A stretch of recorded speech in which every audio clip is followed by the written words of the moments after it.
இந்த காலை மணல நாம சந்திக்க இருக்கிற சிறப்பு விருந்தினர் சித்தர் முறை ஜோதிடர் ரசவாதி திரு ஸ்ரீ கல்கேடியார் அவர்கள். ஐயா வணக்கம். வணக்கம் ஐயா. வணக்கம். உங்களை சந்திக்கலாம் ரொம்ப சந்தோஷம் இருக்குங்க. குறிப்பா உங்களுடைய அந்த சித்தர் முறை ஜோதிடம் பத்தி எல்லாம் நம்ம நிறைய பேசலாங்க. அதுக்கு உங்களை பத்தியே சொல்லுங்க. நீங்க பிறந்து வளர்ந்த இடம்? பிறந்தது தஞ்சாவூர். சரிங்க. தஞ்சாவூர் டவுனே நகரமே. நான் படிச்சது வந்து கரந்தை தமிழ் சங்கம், அதில் படித்தேன். எனக்கு தஞ்சாவூர் சரஸ்வதி மகாலில் ரொம்ப ஈடுபாடு ஜாஸ்தி. நான் ஓய்வாக இருக்கிற நேரமெல்லாம் அப்போ சரஸ்வதி மகால் ரொம்ப கட்டுப்பாடு இல்லாத லைப்ரரி, யார் வேணா போகலாம், எந்த புக்கு வேணா எடுத்து படிக்கலாம். அது நிறைய படித்து அதில் எனக்கு சித்தர்கள் மேலே நிறைய ஈடுபாடுகள், அதை பற்றி நிறைய ஆராய்ச்சி பண்ணணும், அது மேலே ரொம்ப ஆர்வங்கள் அதிகமாச்சு. அதில் ஜோதிட நூல்கள்லாம் நிறைய படித்ததில் ஜோதிடத்தை பற்றி தெரிஞ்சுக்கணும். ஜோதிடம் மனிதனுக்கு சம்மந்தப்படுதா, அது ஜோதிடம் உண்மைதானா அப்படின்னு எனக்கு ஒரு பெரிய ஒரு சிந்தனை ஏற்பட்டது. அதுக்காக ஜோதிடத்தை பற்றி நிறைய ஆராய்ச்சி பண்ண ஆரம்பித்தேன். நான் அதுக்கப்புறம் உத்தியோகத்துக்காக இங்கே சென்னை வந்துட்டோம். சென்னையில் வந்து அரசாங்க உத்தியோகத்துக்காக இருந்தபோது நான் நிறைய விஷயங்கள் இந்த ஜோதிட நூல்களை வாங்கி ஆராய்ச்சி பண்ண ஆரம்பித்தேன். அதனால் எனக்கு ஒரு 45 ஆண்டு காலம் இந்த ஜோதிடத்தில் அது உண்மைதான், மனிதனுக்கு அது ஒத்து போகுது, மனிதனுடைய வாழ்க்கை நடைமுறையில் இந்த ஜோதிடம் இணைஞ்சு வருது. என்னுடைய ஆராய்ச்சியில் ஒரு 75% மனிதனுடைய நடைமுறைக்கும் வாழ்க்கைக்கும் ஜோதிடத்துக்கும் சம்பந்தம் இருக்கு அப்படிங்கிறத தெரிஞ்சுக்கிட்டேன். அதனால அதுல இருந்தே அதை பத்தி நிறைய பண்ணிக்கிட்டு இருந்தோம். சென்னையில வந்து பெரம்பூருக்கு பக்கத்துல பெரியார் நகர் அப்படிங்கிற இடத்துல 15 ஆண்டுகளுக்கு முன்னாடி ஒரு பெரிய ட்ரஸ்ட் மாதிரி வச்சு எல்லாம் இலவசமா பண்ணேன். இலவசமா என்ன பண்ணோம்னா நிறைய தீய சக்திகளை விளக்குறது, அதான் ரொம்ப பாதிக்கப்பட்டவங்க அவங்களுக்கெல்லாம் இலவசமாக பண்ணிக்கிட்டு இருந்தோம். ஜோதிடம் சொல்றது, அப்புறம் இந்த மாந்திரிகத்தில் பாதிக்கப்பட்டு வந்தவங்க அப்படிங்கிறதுக்கு அறிவுரை சொல்றது, அதெல்லாம் விளக்குறது, இதெல்லாம் நிறைய பண்ணிக்கிட்டு இருந்தோம். என்னன்னா அதிகமாக கூட்டம் வர ஆரம்பிச்சோன்னே இலவசம்னா அதிகமாக வந்துருச்சு. அதனால் அதை கட்டுப்படுத்த முடியாதனால அதை கொஞ்சம் கொஞ்சமாக குறைச்சி அந்த ட்ரஸ்ட்டை வந்து இப்போ வெறும் ட்ரஸ்ட்டு தான் இருக்குது. அதை நான் நிறைய ஈடுபாடு செய்யறதுக்கு இல்லை. ஏன்னா காலகட்டம் அந்த மாதிரி மாறி வந்துட்டோம் நாங்கள்.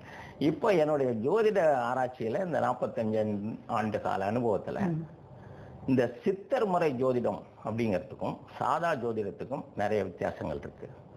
நீங்கள் வந்து ஒரு ஜாதகத்தை எடுத்தால் இப்போ ஜோதிடர்கள்லாம் சொல்றது என்னன்னு கேட்டிங்கன்னா, உங்கள் லக்னம், அந்த லக்னத்துக்குரிய கிரகம், நட்சத்திரத்தில் நீங்கள் பிறந்திருக்கிறீங்க, அதுக்குரிய திசை ஆரம்பிச்சிருக்கு, இப்போ இந்த திசை நடக்கிறது, இது கணிதம் நடக்கிறது, இப்ப என்ன பலன் உங்களுக்கு நடக்கும், இதுதான் சொல்லப்படுது. சரி, இன்னும் ஒரு 5 வருஷத்துல என்ன பலன் நடக்கும், இல்ல 2 வருஷத்துல ஒரு பலன் நடக்கும், இல்ல ஒரு கல்யாணம் ஒருத்தருக்கு ஆகல, உங்களுக்கு ஒரு 3 வருஷத்துல கல்யாணம் ஆகும், இப்படி சொல்லப்படுற ஜோதிடம். ஆனா சித்தருடைய முறையில அப்படி கிடையாது. எப்படின்னா சதகம்னு பேரு, 10 அங்கங்கள். அத சாதகம்னு சொல்லி அப்புறம் சாதகம் ஆயிடுச்சு அப்படின்லாம் கமெண்ட் அடிச்சிட்டோம். அதுதான் உண்மை.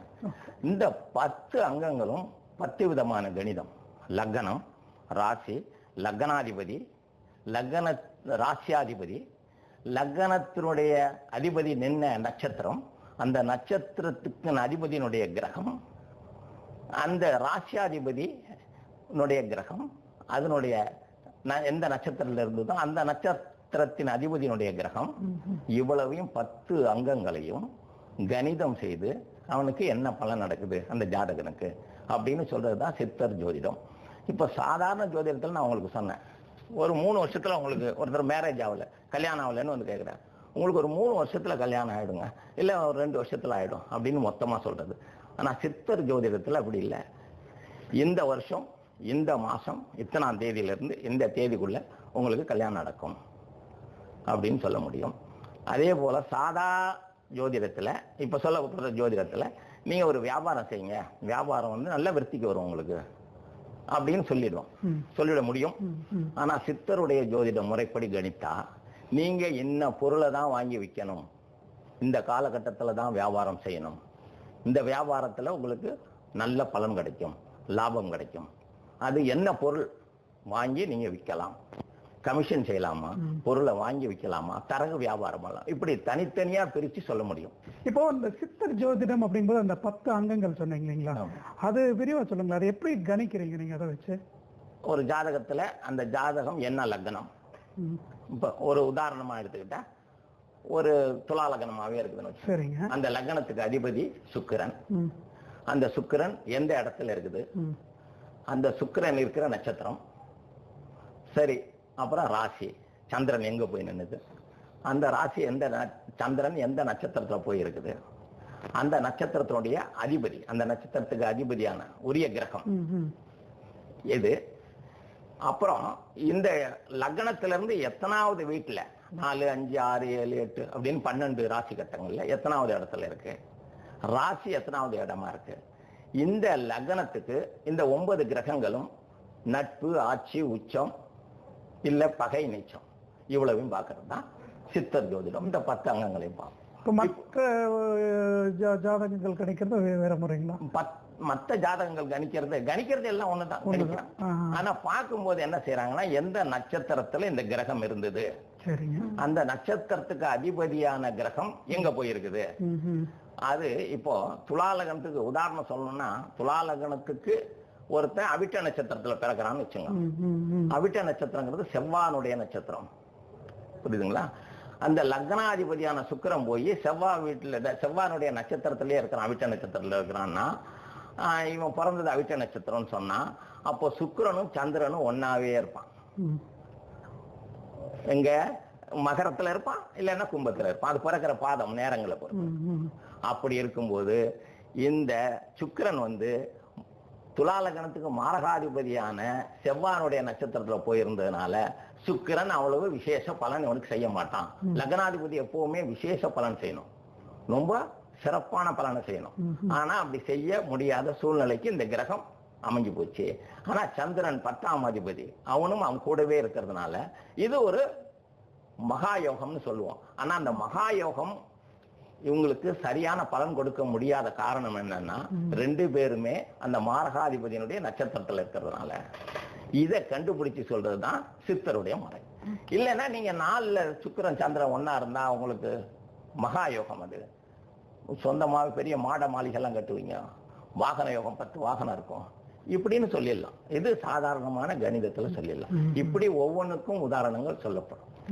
அதே போல இப்போ சுக்கிரன் ஆட்சியா இருந்து நல்ல நிலைமையில இருந்தான்னா இவன் எப்பவுமே வாகனத்துல பறந்துகிட்டு இருப்பான் அப்படின்னு சொல்லலாம். ஆனா சுக்கிரன் இவனுடைய லக்னத்துக்கு, நான் துலா லக்னம் சொன்னேன், இப்ப மொத்தமா சொல்றேன், இவன் லக்னத்துக்கு விரோதமான நட்சத்திரங்கள்ல இருந்தா இவன் டிரைவரா இருப்பான், அந்த வண்டிக்கு சொந்தக்காரனா இருக்க மாட்டான். இதை சொல்லக்கூடியதான் சித்தர் ஜாதகம். நீங்க வாகனத்துல பறந்துகிட்டே இருக்கலாம், வாகன யோகம் உங்களுக்கு இருக்கும்.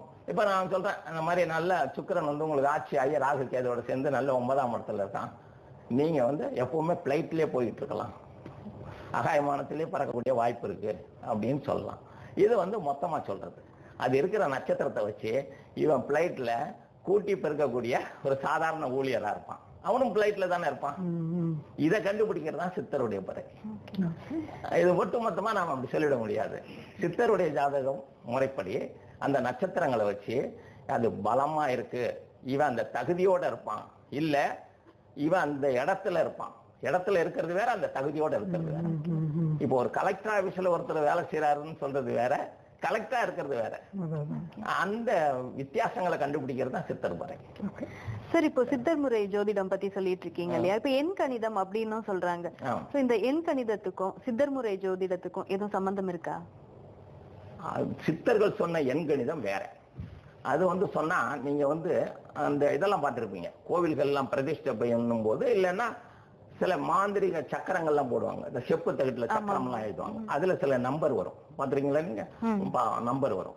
அதுதான் சித்தருடைய எண் யந்திரம். இது ஆதி காலத்தினுடைய முறை. ஆனா சித்தர்கள் இந்த நியூமராலஜி அப்படிங்கிற எண் யந்திரத்தை சொல்லல. இது இப்ப சமீப காலமா ஒரு கிட்டத்தட்ட ஒரு 300 வருஷத்துக்குள்ள இருக்கும், அப்போ இருக்கு.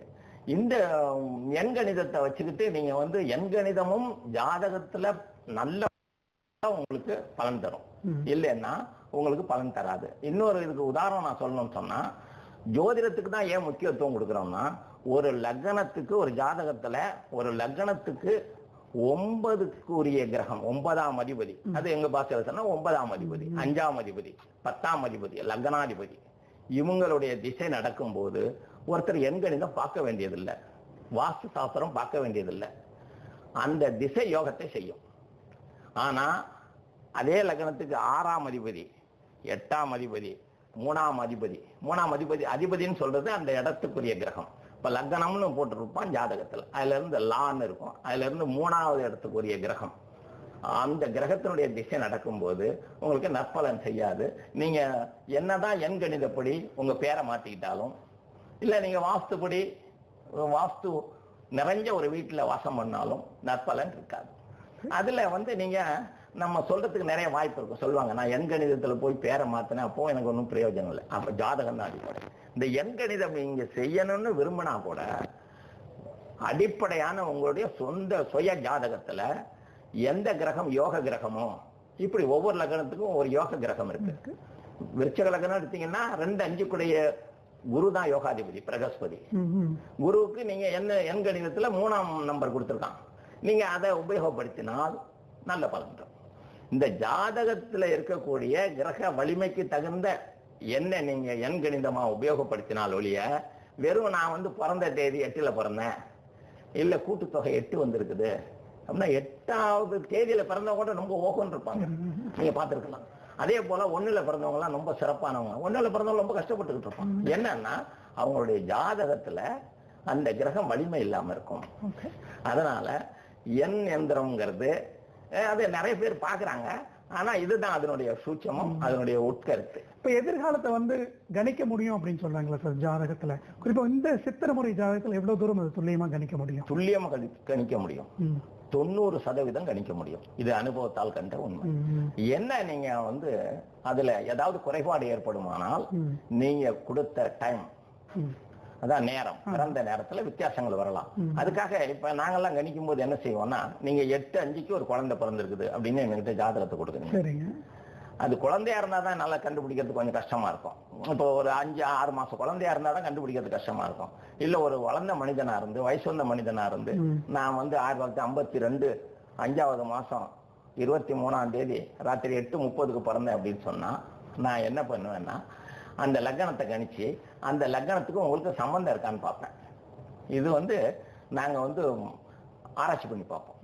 அந்த லக்னத்துக்குன்னு சொன்னா, இப்போ விருச்சக லக்னமா இருக்காரு அவரு அப்படின்னு உதாரணமா வச்சுக்கிட்டோம்னு சொன்னா, விருச்சக லக்னத்துக்குள்ள குணாதிசயங்கள் உங்களுக்கு இருக்கான்னு பார்ப்போம். ஒவ்வொரு லக்னத்துக்கு குணாதிசயங்கள் இருக்கு. விருச்சக லக்னத்துல பிறந்தவங்க கொஞ்சம் கருப்பா இருப்பாங்க, முகம் கொஞ்சம் கூரா இருக்கும், மூக்கு கொஞ்சம் பெருசா இருக்கும். இதையெல்லாம் பார்ப்போம். இந்த புருவம் கொஞ்சம் சின்னதா இருக்கும். இந்த முக பாவனைகள்லாம் பார்த்து அப்புறம் குணாதிசயத்தை பார்ப்போம். அவங்களுக்கு ஸ்வீட்டு ரொம்ப பிடிக்கும், இனிப்பு ரொம்ப விரும்புவாங்க, கலர்ல சிகப்பு கலரை விரும்புவாங்க. இதை வெரிஃபிகேஷன் பண்ணுவோம், உங்களுக்கு இதெல்லாம் பிடிக்குமா அப்படின்னு பார்ப்போம். அது 10 வயசுக்குள்ள அவங்களுக்கு ஏதாவது உடல்ல ஒரு காயம் ஏற்பட்டிருக்கும், ஏதாவது கீழே விழுந்து, இல்லைன்னு சொன்னா அவன் 18 வயசுக்கு மேல ஒரு ஆபரேஷன் பண்ணுவான்.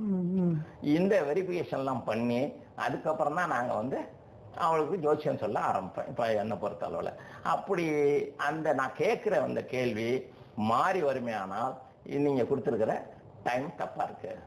அதனால இன்னும் நல்லா கேட்டுங்க, டயத்தை நல்லா கன்ஃபார்ம் பண்ணிட்டு வாங்க, அதை நல்லா உறுதி செய்துக்கிட்டு வாங்க அப்படின்னு சொல்லி அதை வச்சு அப்புறம் வேற டைம் கொடுத்தா பார்ப்போம். அந்த மாதிரி பாக்குறதா முறை. அந்த முறை இப்ப இல்ல. நீங்க இங்க இருந்து கொண்டு போய் இப்ப கம்ப்யூட்டர்ல கூட நீங்க ஜாதகத்தை போட்டீங்கன்னா தட்டினோன்னா உடனே இந்த லக்னம் இந்த நேரத்துக்கு இந்த இடத்துல பிறந்திருக்காங்கன்னா இந்த லக்னம்னு உடனே கொடுத்துருவோம். அந்த லக்னத்துக்கு நவாம்சம், அதான் தசாம்சம் அப்படின்னு ஒரு 7-8 அம்சங்களை போட்டு கொடுத்துருவாங்க. அதுல எந்த பிரயோஜனமும் இருக்காது. ஏன்னா அது மெஷின் தானே, உங்களுக்கு அதை செஞ்சு கையில கொடுத்துரும். நீங்க அந்த லக்னம் சில பேர் என்ன சொல்லுவாங்க, நான் போட்டு பார்த்தேங்க, எனக்கு அந்த ஜோதிடத்துல போனா அது அவங்க சொல்ற பலனுக்கு எனக்கு சம்பந்தமே இல்லைங்க. ஏன்னா அவரு ஒண்ணு சொல்றாரு, எனக்கு ஒண்ணு நடக்குது அப்படிங்கிறதுக்கு ஜோதிடம் பொய்யானதுக்கு இதுவும் ஒரு காரணம். அதுக்கு என்ன காரணம்னா, இந்த மாதிரி நல்ல அந்த ஜோதிட ஆராய்ச்சி செய்யக்கூடியவங்க ரொம்ப குறைஞ்சிட்டாங்க. எங்களை மாதிரி இந்த ஆதி காலத்துல இந்த சித்தர் முறையை கடைபிடிக்கிறவங்க நிறைய இல்லை. அதுதான் காரணமே தவிர வேற நீங்க துல்லியமா கணிக்க முடியாதுன்னு சந்தேகப்பட வேண்டிய அவசியமே கிடையாது. துல்லியமா கணிக்க முடியும்.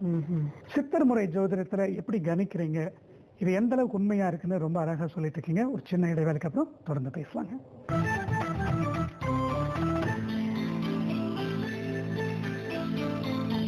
இந்த காலை மலர்ல நாம சந்திச்சு பேசிட்டு இருக்கிற சிறப்பு விருந்தினர் சித்தர் முறை ஜோதிடர் ரசவாதி திரு ஸ்ரீ கல்கி அடியார் அவர்கள். அவர்களுடைய ஜோதிட ஆராய்ச்சி முறைகளை பத்தி விரிவா நம்மளோட பார்த்துட்டு இருக்காங்க. தொடர்ந்து கேட்கலாம். சார் அதே மாதிரி இப்ப ஜாதகத்துல சில பேருக்கு பிரச்சனைகள் இருக்கு அப்படின்னா அதுக்கு வந்து நிறைய பரிகாரங்கள்லாம் பிரிஸ்கிரைப் பண்ணுவாங்க இல்லையா? இப்போ உங்களுடைய இந்த சித்தர் முறை ஜாதகத்திலயும் ஏதாவது பரிகாரங்கள்லாம் இருக்கா? செய்யறது மூலமா பிரச்சனை தீருமா? சித்தர்கள் வந்து பரிகாரங்கள் சொல்லல. ஆனா அது கொஞ்சம் நம்ம குருக்கள்லாம் வந்தாங்க இல்லைங்களா, மத குருக்கள் நிறைய பேர் வந்தாங்கல்ல, அவங்களுக்கு அப்புறம் வந்தவங்க சில பரிகார முறைகள் சொல்லியிருக்காங்க. அந்த பரிகார முறைகள் கூட சில லக்னங்களுக்கே என்னுடைய ஆராய்ச்சியில பலிதமாகுது. இப்ப பரிகார முறையை செய்யணும்னா கடகராசியில பிறந்து கடக லக்னத்துல பிறந்திருந்தா அவங்களுக்கு பரிகாரம் பண்ணா பலிதமாகுது. அதே போல மேஷ லக்னத்துல பிறந்திருந்தான்னா பலிதமாகுது. இந்த துலா லக்னம் மகர லக்னம் இவங்களுக்கு பலிதமாகிறது இல்லை. ஆனா அவங்க எல்லாரையும் செய்யுங்கன்னு தான் சொல்றோம் நம்ம. ஏன்னா அவங்களுடைய ஆத்மா திருப்தி. பொதுவா சொன்னா ஜோதிடமே ஒரு பெரிய மனவியல். எப்படின்னு கேட்டீங்கன்னா, இந்த மனதுக்கும் அறிவுக்கும் நடக்கிற போராட்டம் இணையும் போது எடுக்கிற முடிவு தான் உங்களுடைய விதி. இத வந்து சித்தர்கள்லாம் கூட சொல்லியிருக்காரு. இந்த ஜோதிடம் நவகிரகம்ங்கிறது நமக்குள்ளே தான் இருக்கு. அது எங்கேயோ இருந்து அது நம்மளை ஆட்டி படைக்கிற மாதிரியோ, அது ஒரு சாமி மாதிரி இருக்கிற மாதிரியோ, அது ஒரு தெய்வம் மாதிரி இருக்கிற மாதிரியோ எல்லாம் கிடையாது. அது வந்து நமக்குள்ளவே நம்ம அறிவை ஆக்கிரசிச்சு அது வழியா நம்மளை செய்ய வைக்குது. அப்படிங்கிறதுக்காக வால்மீகி கூட சொல்றார், நவகிரகம் தன்னுள்ளே மத்திக்கப்பால் உச்சி முதல் தாக்கு தாக்கு அனலை எங்க மூட்டு மூட்டு அப்படிங்கிறார். இந்த நவகிரகம் வந்து நம்மளுடைய அறிவுனால் இயக்கப்படுறது தான். அது வேற எதுவும் இல்லை. அதனால இந்த ஆத்மா திருப்தி, இந்த மன போராட்டத்துக்கு ஒரு ஓய்வு கொடுக்கறதுக்காக நம்ம என்ன சொல்றோம், இதை போய் செய்யும் போது நீங்க போய் நவகிரகத்தை சுத்துங்க, ஒரு 7 வாரம் சுத்துங்க, இல்ல 7 வாரம் விளக்கு போடுங்க. அப்படிங்கும்போது அவங்க அந்த ஆத்மா திருப்தி ஏற்பட்டு போகுது. 7 வாரம் செஞ்சிருக்கோம். அந்த ஒரு சொல்யூஷன் அதுதான். ஆனா இது வந்து முழுமையான பரிகாரமே தீர்வு ஆகிறது இல்லை. ஆராய்ச்சியில பார்த்தாச்சு. வாஸ்து பத்தியும் நீங்க சொல்லுங்க சார். குறிப்பா அதுவும் சார்ந்து நீங்க நிறைய பாக்குறீங்க இல்லையா? பார்க்கலாம். இந்த வாஸ்துங்கிறதே வந்து பஞ்சபூதத்தினுடைய தத்துவம். எப்படி நீர் நெருப்பு ஆகாயம் பூமி. இந்த பூமிங்கிறத நம்ம வாங்கிட்டோம், நம்ம தான் விலைக்கு வாங்கிட்டோம். வீட்டை திறந்த வெளி பூமியை வாங்கிட்டோம். இப்போ ஜலம்ங்கிறது நீர், நீர் நெருப்பு ஆகாயம் காற்று, இந்த 4ஐயும் நாம அந்தந்த இடத்துல வைக்கணும். அதுக்காக என்ன சொல்ற, ஈசானியம்னு சொல்ற வடகிழக்கு வந்து நீர், அக்னின்னு சொல்ற தென்கிழக்கு வந்து நெருப்பு, அது வந்து அடுப்படி சமையல் சம்பந்தமானது. அப்புறம் நிர்தீவுன்னு சொல்ற தென்மேற்கு படுக்கை அறை, இதையெல்லாம் அங்க வைக்கணும்னு சொல்றோம். அப்புறம் வடமேற்கு அது வந்து திறந்த வெளி ஜன்னல் காற்றோட்டமா இருக்கணும் அப்படிங்க. இது வந்து ஒட்டுமொத்தமா இதுதான் வாஸ்துனுடைய முறை. இந்த அடிப்படையில வீட்டை அமைச்சுக்கிறதுல ரொம்ப சிறப்பா இருக்கும் அப்படிங்கிறது வாஸ்து சாஸ்திரம். ஆனா ரொம்ப பலமான கடினமான பலமா உள்ள ரொம்ப வெயிட்டா உள்ளது அதெல்லாம் வந்து மேற்கு திசையில வைக்கணும். பொருள்களை சொல்லுவோம் வைக்கும்போது கிழக்கு திசையில ரொம்ப லெகுவா லேசா இருக்கிறத வைக்கணும். இப்போ மழை பெஞ்சா அந்த தண்ணி கூரையில இருந்து விழுவுறது கிழக்க விழணும் அப்படின்லாம் வாஸ்து சாஸ்திரத்துல சொல்லப்பட்டிருக்கு. அதுதான் உண்மை. ஆனா ஒவ்வொரு ரூமுக்கு நீங்க வாஸ்து பார்க்க வேண்டியதில்லை. அது நிறைய பேர் இப்ப குழப்பிட்டு இருக்காங்க. ஆமா, மொத்த வீட்டுக்கு தான் பார்க்கணும். மொத்த வீட்டுக்கு தான் பார்க்கணும். நீங்க மொத்தமா ஒரு வீட்டுக்குள்ள நுழைஞ்சதுக்கு அப்புறம், நம்ம உதாரணமா சொன்னா இப்ப மொத்தமா நான் இந்த கட்டடத்துக்குள்ள நுழைஞ்சதுக்கு அப்புறம் இதுல வந்து இந்த மூலையில எப்படி வாஸ்து இருக்கா, அந்த மூலையில எப்படி வாஸ்து இருக்கான்னு பார்க்க வேண்டியதில்லை. ஏன்னா உங்களுக்கு கட்டடம் பூராவுமே வாஸ்துனுடைய அந்த கட்டுக்கோப்புக்குள்ள வந்துருது. வாஸ்துனுடைய ஆதிக்கத்தின் கீழே வந்துட்டதுனால நீங்க இதுக்குள்ள என்ன வேணா பண்ணிக்கலாம். அத வந்து நீங்க அதுல பாகுபாடு பார்த்து இங்கதான் இதை வைக்கணும், இந்த ரூம்ல தான் அதை வைக்கணும்னு இல்லை. ஆனா ரூம்கள் அமைக்கும் போது நீங்க பெட்ரூம் வந்து தென்மேற்குல இருக்கணும், அப்படி செஞ்சுக்கணும். அந்த பெட்ரூம்ல போய் வெயிட்டானதை இங்க வைக்க கூடாது, தேவையில்லை. பெட்ரூம் வந்து பெட்ரூம். அதே போல காற்றோட்டமானது வடமேற்கு. அதே போல வடக்குன்னா வடக்குல பொக்கிஷம் எல்லாம் வைக்கணும்னு சொல்லுவான். அது வாஸ்து மைண்ட்ல சொல்றான். அந்த வடக்குல பொக்கிஷம் எல்லாம் வைக்கிறோம்னு சொன்னா அங்க ஒரு பீரோவில் வச்சுதானே பொக்கிஷத்தை வைக்க முடியும். பீரோ வெயிட் ஆச்சுன்னு நீங்க கவலைப்பட வேண்டியதில்லை. இப்போ வடகிழக்குங்கிற ஈசானியத்துல நாம வந்து தண்ணின்னு சொல்லிட்டோம். தண்ணி கிணறு தான் வைக்கணும்னு அவசியம் இல்லை. இந்த காலத்துல கிணறு வைக்க முடியாது. இப்போ போர் போடுறோம்னா பெரிய வெயிட்டான அதிக கனமான ஒரு எந்திரத்தை அங்க வச்சுதான் ஆகணும். ஐயோ அதிக கனம் அங்க வைக்க கூடாதுன்னு சொல்ல வேண்டியது. அது பயன்பாட்டினுடைய பலனை தான் நீங்க பார்க்கணும். அதனால அது வாஸ்துங்கிறது இந்த இதுதான் நீங்க எல்லாருமே தெரிஞ்சுக்கலாம். ஒன்னும் யாருக்கிட்டையும் போக வேண்டியதில்லை. இந்த 4 மூலையில 4 இருக்கணும். பூமி நம்மளுது, நீர் நெருப்பு ஆகாயம் பூமி, அவ்வளவுதான், காற்று, அவ்வளவுதான். இந்த 4ஐயும் நீங்க வந்து அந்தந்த இடத்துல வைக்கணும். அதுதான் வாஸ்து. ஆனா ஒண்ணு, வாஸ்து சாஸ்திரப்படி வீடு அமைஞ்சாலும் நம்மளுடைய சுய ஜாதகத்துல நான் சொன்ன மாதிரி இவனுக்கு நாங்க மாரக திசைன்னு சொல்லுவோம். மாரக திசைன்னா கொல்றதுன்னு அர்த்தம் இல்ல, அதாவது அந்த அளவுக்கு ஒருத்தனை கஷ்டப்படுத்துறது. அந்த திசை வந்து கஷ்டப்படுத்தும். அது அந்த திசைக்கு நாங்க என்ன சொல்றோம் ஜாதகத்துலன்னா, லக்னத்திலிருந்து 6வது இடத்துக்குரிய திசை, லக்னத்திலிருந்து 8வது இடத்துக்குரிய திசை, லக்னத்திலிருந்து 3வது இடத்துக்குரிய திசை, இதையெல்லாம் வந்து மாரக திசை சொல்லுவோம். அதாவது மாரகம் ஒருத்தனை எந்த அளவுக்கு கஷ்டப்படுத்த முடியுமோ, அதான் மரணம் சம்பவிக்கலைன்னாலும் அந்த அளவுக்கு அவனை கஷ்டப்படுத்தக்கூடிய திசை நடக்கும் போது நீங்க என்னதான் வாஸ்து நல்ல வாஸ்தான வீட்டுல இருந்தாலும் அது பலன் தராது உங்களுக்கு. அனுபவமா பார்க்கலாம். சில பேர் சொல்ல கூட நீங்க கேட்டிருக்கலாம், என்னங்க வாஸ்து பார்த்தா வீடை கட்டினா அப்பவும் கஷ்டமா இருக்கு, அந்த வீட்டு மேல இவ்வளவு கடன், அதை எப்ப வித்துட்டு போறது, விற்க கூட மாட்டேங்குது அப்படின்னு அனுபவமா நீங்க பார்த்துக்கலாம். இதுக்கு நான் இதிகாசத்துல ஒரு உதாரணம் சொல்லணும். மகாபாரதத்துல விஷ்ணு வந்து பாண்டவர்களுக்கு மயனை கூப்பிட்டு ஒரு இந்திரபிரஸ்தம் ஒரு பட்டணத்தை அமைச்சு கொடுன்னு சொன்னார். அந்த பட்டணத்தை அமைச்சு கொடுத்தார். அந்த பட்டணம் வந்து எப்படி இருக்குதுன்னு சொன்னா, தெய்வலோகத்துல இந்திரனுடைய பட்டணம் எப்படி இருக்குமோ அந்த மாதிரி அமைச்சு கொடுத்தார். ஆனா அதுல பாண்டவர்கள் 6 மாசம் கூட இருந்து காலங்கள்ல காட்டுக்கு போயிட்டாங்க. அப்போ அவரு கேட்டார், நீ வந்து இவ்வளவு பிரமாதமா ஒரு இந்திர பிரசவத்தை அமைச்சு வாஸ்து சாஸ்திரப்படி செஞ்சு கொடுத்த, ஆனா 6 மாசம் கூட அவன் அதுல இல்லையே, அப்ப என்ன உன்னுடைய வாஸ்து சாஸ்திரம் கேட்டார். அதுக்கு அவர் சொன்னார், அவருடைய ஜாதகத்துல அவங்க காட்டுக்கு போகணும்னு விதி இருக்கு, சூரிய நீச்சம், அதுக்கு நான் ஒன்றும் பண்ண முடியாது, நான் அமைச்சு கொடுத்த பட்டணம் எந்த காலத்திலையும் அப்படியே இருக்கும் அப்படின்னு சொன்னார். அந்த இந்திர பிரசவம் தான் இன்னைக்கு நியூ டெல்லி. அதனால வாஸ்து சாஸ்திரப்படி நாம அந்த வீட்டுல இருந்தாலும் நம்மளுடைய சுய ஜாதகத்துல நல்ல திசா புத்தி நடக்கலன்னு சொன்னா நல்ல பலன் அடைய முடியாது. நியூ டெல்லி எப்படி சார் அந்த அமைப்புல இருக்குன்னு சொல்றீங்க? சாஸ்திரம் சொல்லப்பட்டது அதான் நியூ டெல்லி. பழைய டெல்லி வந்து செங்கோட்டை, அது அஸ்தினாபுரம். சார் அதே மாதிரி இந்த வாஸ்து சாஸ்திரம் மாதிரி இப்ப நிறைய பேர் பிரச்சனைகள் தீரணும் அப்படின்றதுக்காக ராசிக்கல் எல்லாம் வச்சு மோதிரம் அதெல்லாம் செஞ்சு போட்டுக்கிறாங்க இல்லையா, அதை பத்தி என்ன நினைக்கிறீங்க? ராசிக்கல்ல நீங்க நேர கடையில போய் நான் வந்து இந்த ராசியில பிறந்திருக்கிறேன், இப்போ வந்து நான் மிதுன ராசி அப்படின்னு சொன்னீங்கன்னா என்ன சொல்லலாம், ராசிக்கல்ல வந்து மரகதம் போடுங்க, பச்சை போடுங்க, அதை உடனே அவங்களே கூட செஞ்சு கொடுத்துருவாங்க, இல்லைன்னா நம்ம வாங்கிட்டு வந்து போட்டுக்கலாம். இதனால வந்து பலன் உங்களுக்கு இருக்கிறது இல்லை. அந்த தங்கத்தை எப்படி போட்டிருக்கிறோமோ அது என்ன பலனோ அதே பலன் தான் இது. இப்போ மரகதம்னு சொன்னா அந்த கல்லுல எல்லாம் தோஷம் இருக்கு. அந்த தோஷத்துக்காக நீங்க பண்ணனா அது ஒரு, நாங்க வந்து சாஸ்திர ரீதியா சொல்லப்பட்டது என்னன்னா, அது ஒரு பெரிய அசுரன் சொல்றோம்.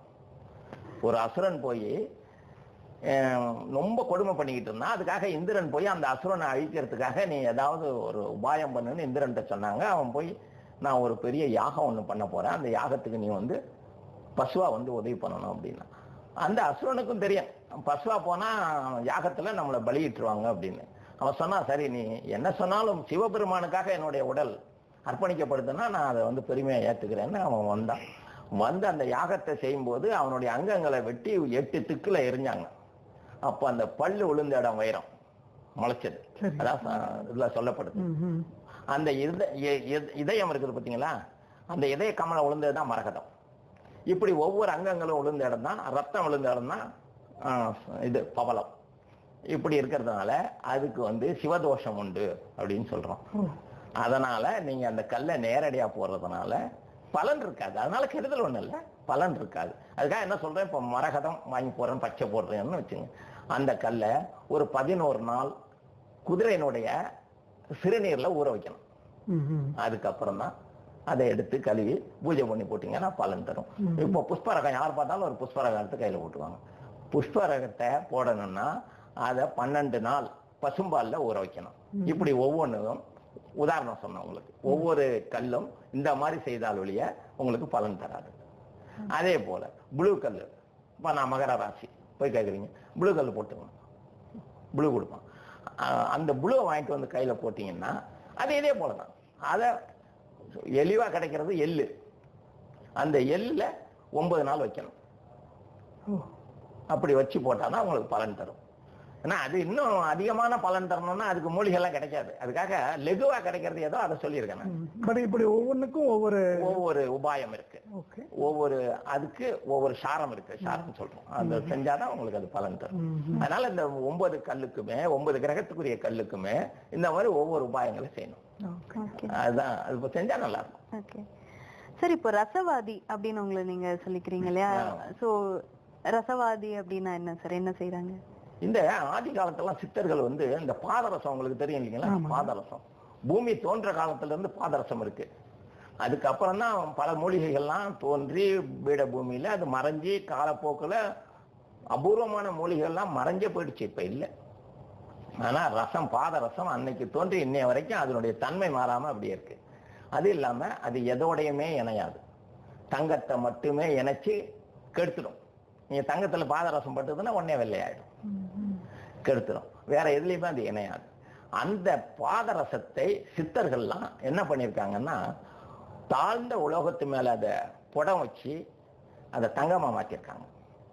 ஆதி காலத்துல நிறைய சித்தர்கள், 11 சித்தர்களுமே அந்த ரசவாத முறையை கையாண்டிருக்காங்க. அந்த பாதரசத்தையே புடம் வச்சு தங்கமாக்கியிருக்காங்க.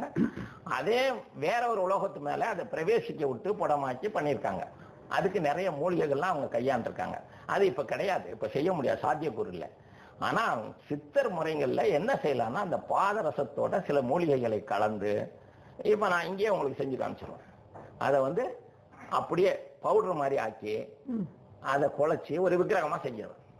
பாதரசத்தை மெர்க்குரிய அப்படியே அரைச்சி மாவு மாதிரி ஆக்கி, நம்ம மைதா மாவு மாதிரி ஆக்கி அதையே விக்கிரகமா செஞ்சு அந்த விக்கிரகத்தை பூஜிக்கலாம். அது பலன் ஜாஸ்தின்னா அது மணியா செஞ்சு கழுத்துல போட்டுக்கிறது. அது சில நல்ல முதல்ல சன்னியாசிகள் அவங்க எல்லாம் போட்டுக்கிட்டு இருந்தாங்க. ஏன்னா இந்த நவநாகரிக காலத்துல அதை மணியா உடல்ல அணியறது கொஞ்சம் சிரமம் இருக்கிற விஷயம். அதனால அது பூஜையில வச்சுக்கலாம், நீங்க பூஜையில வச்சுக்கலாம், அதை மணியா பண்ணிடலாம்.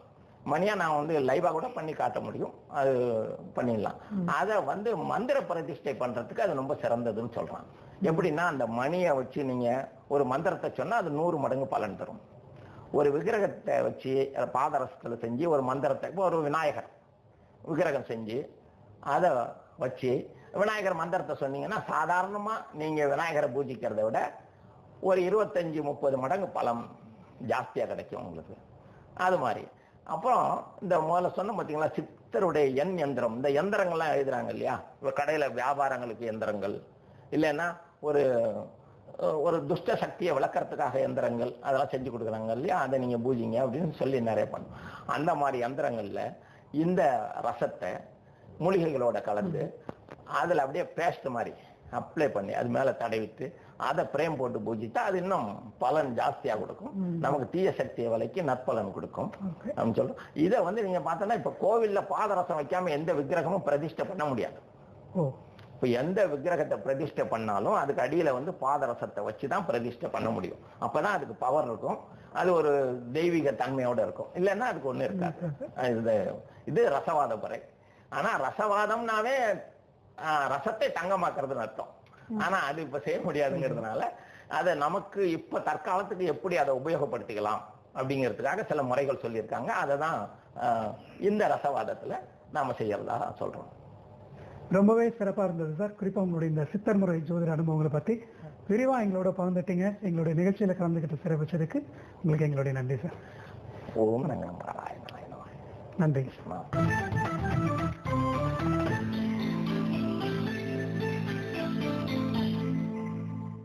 மோனிகா, நம்ம நிகழ்ச்சி ஆரம்பிக்கும் போது யூஸ்டு புக்ஸ் மற்றவங்களுக்கு கொடுத்து எப்படி ஹெல்ப் பண்ணலாம் அப்படிங்கிறத பத்தி நம்ம பேசியிருந்தோம். அதே மாதிரி யூஸ்டு கிளவுஸ் பார்த்தோம்னா நிறைய பேர் மற்ற பொருளா மாத்துறதுக்கு தான் முயற்சி பண்றாங்க இல்லையா? ஆமா, ஆனா அப்படி செய்யாம நல்ல கண்டிஷன்ல இருக்கக்கூடிய யூஸ்டு கிளோத்ஸை எத்தனையோ ஆதரவற்ற குழந்தைங்க, அப்படி இல்லாட்டி முதியவர்கள், இவங்களுக்கு கொடுத்து நாம ஹெல்ப் பண்ணலாம். இந்த நல்ல மெசேஜோட இன்றைய காலை மலரை நிறைவு செய்யலாம். மீண்டும் நாளை சந்திப்போம். நன்றி, வணக்கம். Monica's Costume, sponsored by KMA Design Studio. For your personalized designing requirements, 4th Cross Street, Luss Avenue, Malapur.